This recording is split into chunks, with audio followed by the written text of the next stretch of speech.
How's it going, everybody? My name is LuckyBunz, and in today's video we're going to be going over how to actually beat Giovanni's Shadow Mewtwo team.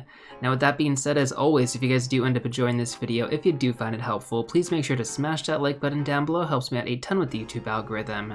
But with that being said, let's go ahead and get started. Now before we actually go over the battle breakdown, I want to go over some quick information. So the entire battle with Giovanni is actually scaled based on your trainer level. So if you're a lower level player, it's gonna be easier than what I'm gonna show you on screen right now, because for reference, I'm actually level 46. Now I also want to mention that your Super Rocket Radar is also consumed when you beat Giovanni, not when you encounter him. So if you don't successfully beat Giovanni on your first attempt, don't worry about it, it's not that big of a deal, you're not gonna lose your Super Rocket Radar. You can keep attempting this as many times as you need to, but be careful when you're battling him in balloons, because if you beat Giovanni and you get to the Shadow Mewtwo encounter screen, and if something happens, like if you get glitched out of the game, it crashes, or whatever, you back out of it, you won't be able to get Shadow Mewtwo if that balloon goes away. So if you decide to actually go that route with the balloon, just be really careful. I've already gotten a few comments today of people actually losing their Shadow Mewtwo for this reason. Now let's go and take a look at the battle breakdown. So there are going to be many potential Pokemon you guys can use to actually beat Giovanni,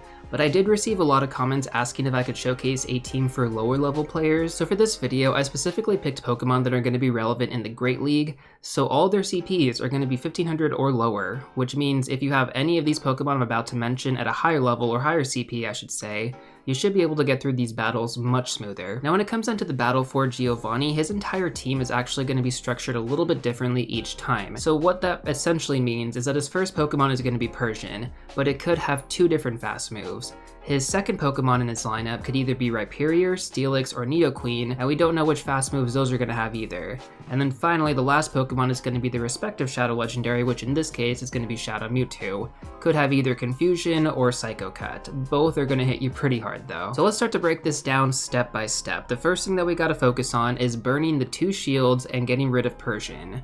So your main Pokemon that you want to be using against Persian should actually be in your second slot, and what we're going to do is we're going to take advantage of what is known as the Stun Lock feature, which is essentially a delay when you swap into a different Pokemon mid-battle, specifically against NPCs like Giovanni. The Stun Lock also happens after you throw a charge move, which means that spammy charge moves are going to be really key to actually beating Giovanni, and you want to correctly time everything. So for example, on screen you can see that I'm not throwing my charge moves immediately back to back. I'm taking the time to build up extra energy during that stun lock period, and then throwing another charge move. It's about 3 seconds give or take. So our main focus here for these Pokemon is going to be the fast moves, because you should be able to shield the charge moves, at least it shouldn't take you that long to beat Giovanni without him throwing too many charge moves. So Persian can either have Scratch or Feint Attack. Scratch is a normal type move, so it's going to get additional benefits from Stab, same type attack bonus, and Feint Attack is a dark type move. So I'm sure there are many of you out there who understand type advantage, right? And if we focus on that, normal type Pokemon are weak to fighting type Pokemon, so it would make sense to use Machamp, right? Well, not necessarily. We also have to think about resistances, because these shadow Pokemon are super buffed, like they're crazy powerful, so they're going to hit us really hard if we're taking neutral damage to anything. If we're resisting their moves though, that's going to help us out a lot, in addition to the Stun Lock feature.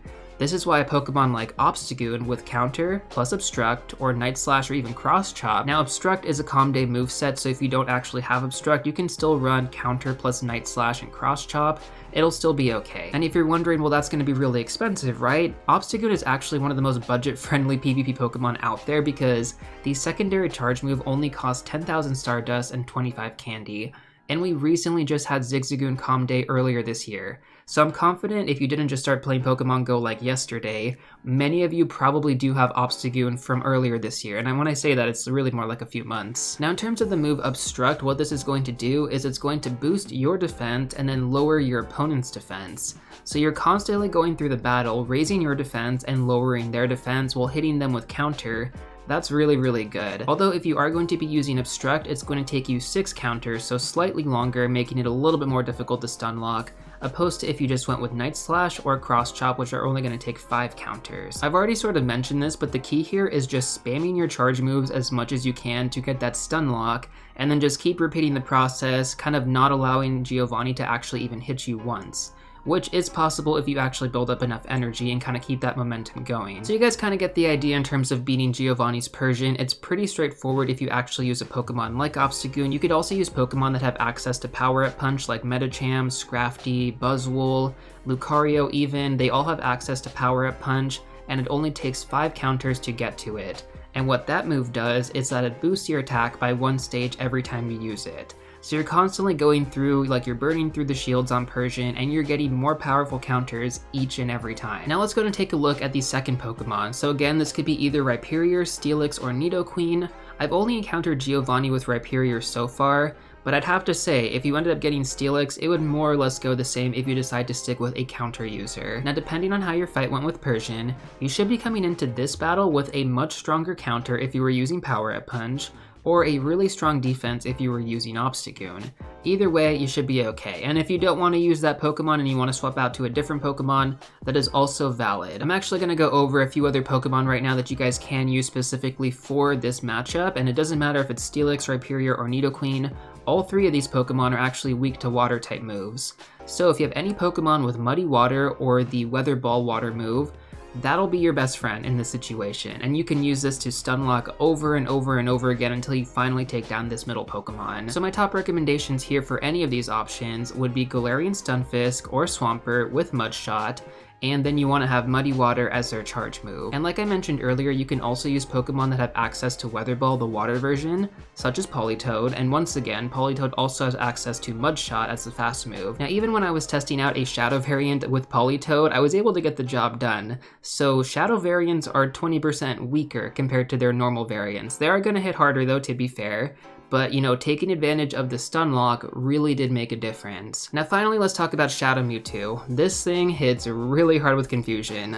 Psycho Cut also hits really fast alternatively, so you're probably going to get KO'd before you even realize it if you're not stun locking. You can go about this a few different ways. The main resistance here is going to be Dark type Pokemon, so you could go in with another Obstagoon if you have them, or you could go in with Umbreon. Both of these Pokemon should work fine. They're both Dark type Pokemon. Scizor is also a pretty good option as well, just because if you go into the fight with some energy built up for X Scizor, and ideally for the fast move you want to run Fury Cutter, you could pretty much just stun lock it non-stop to avoid getting hit whatsoever. Now unfortunately, Scizor is not a Dark type Pokemon, so if it does get hit with the confusion, it is going to hurt if you're using anything that's like 1500 CP. If it's a higher CP, it's still gonna hurt, but you should be able to survive a little bit. Either way, make sure to take advantage of stun locking with X Scizor. That is going to be key. So with all that being said, I hope you guys are able to beat Giovanni. This is actually my first time making one of these videos, so if you were able to get through a successful attempt because of this, please let me know in the comment section down below, and I'll try to do these in the future as well. Now one more final tip I have for you guys in terms of catching Shadow Mewtwo, for those of you who don't know, Shadow Legendary Pokemon actually have a 100% catch rate, which means you should be able to Pineapple Berry it and get double candy. That's what I did this morning anyways. I used a Silver Pineapple Berry to get extra candy on my Shadow Mewtwo. And let's be real here, if you're gonna power up a Shadow Mewtwo, you're gonna need all the Mewtwo candy you can get. But that's everything I pretty much have for you guys in this video. If you still have questions about Shadow Mewtwo, check out these videos right here. But before you go, don't forget to smash that like button, subscribe, and I'll see you all real soon in the next one.